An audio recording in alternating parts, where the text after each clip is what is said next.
But Chiranjeevi గారికి story చెప్పబోతున్నారు అని తెలిసింది. ఎంతవరకు ఎలాంటి స్టోరీ సార్? జస్ట్ ఎందుకంటే ఆ! 'Boss is back', 'boss is come back' yeah! ఇలాంటివేమో ట్రెండింగ్ బాగా జరుగుతున్నాయి. అవునండి. సో, మీలాంటి యంగ్‌స్టర్స్ ఆయన దగ్గరికెళ్తే అసలైన చిరంజీవి గారిని మేము చూస్తాం. అంటే నాకు అంటే యాస్ ఎ ఫ్యాన్‌గా చాలామంది ఇష్టపడేది ఆయనలో కామెడీ టైమింగ్ ఏదైతే ఉంటుందో, ఆ ఫన్ ఇప్పుడు 'అన్నయ్య' సినిమాలో యాహ్! యాహ్! ఆత్మారాం వస్తూ ఉంటాడు. 'రౌడీ అల్లుడులో' ఆటో జానీ, తర్వాత 'గ్యాంగ్ లీడర్‌లో' కూడా ఒక బాయ్ నెక్స్ట్ డోర్ లాగా. యాహ్! సో, ఇట్లా ఆయన్నెప్పుడూ చిన్న న్యాచురల్‌గా కామెడీ యెస్. టైమింగ్ ఉండే పాత్రలు చాలా చాలా ఇష్టం. అందరికీ చాలా కనెక్ట్ అవుతారు. అలా ఉంటూ at the same time I want to deal with ఒక కాజ్ ఉండే ఒక యాక్షన్ ఫిల్మ్ ఒకటి చూద్దామని.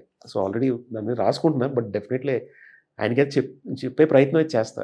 సార్ మీరు 'నరేష్' గారి దాంట్లోనే ఒక సరైన కాజ్ మాకు అర్థమయ్యేలా చెప్పారు. Cloud yeah! సీడింగ్ గురించి గాని, యాహ్! లేకపోతే ఎమోషన్స్ ఆఫ్ ద అవునండి. మదర్ అండ్ ఫాదర్ ఇలాంటివి చాలా చెప్పారు. అవునండి. స్టార్ లాంటి వాళ్ళు దొరికితే ఇంకా అది హార్డ్ హిట్టింగ్‌గా తగులుతుంది ఆడియన్స్ అందరికి కూడా. అది ఇంకా గాడ్స్ గిఫ్ట్ అండి. బ ఇట్స్ లక్. అండ్ దానికి ప్రయత్నం నా హార్డ్ వర్క్ నేను చేస్తూనే ఉంటా.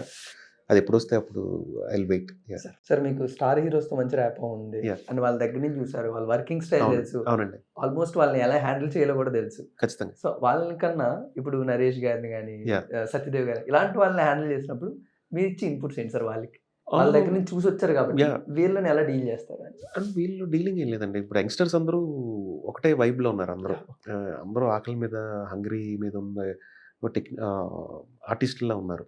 సో, వీళ్ళకి చెప్పే అంత ఇది లేదు. బట్ డెఫినైట్‌లీ వాళ్ళు ఒక రోల్ మోడల్స్, ఒక ఇన్‌స్పిరేషన్‌తోనే వచ్చిన వాళ్ళు కాబట్టి yeah! They are also very hard working. అంటే దానికి ప్రదీప్ లాంటి వాళ్ళు చెప్పాల్సిన అవసరం లేదు.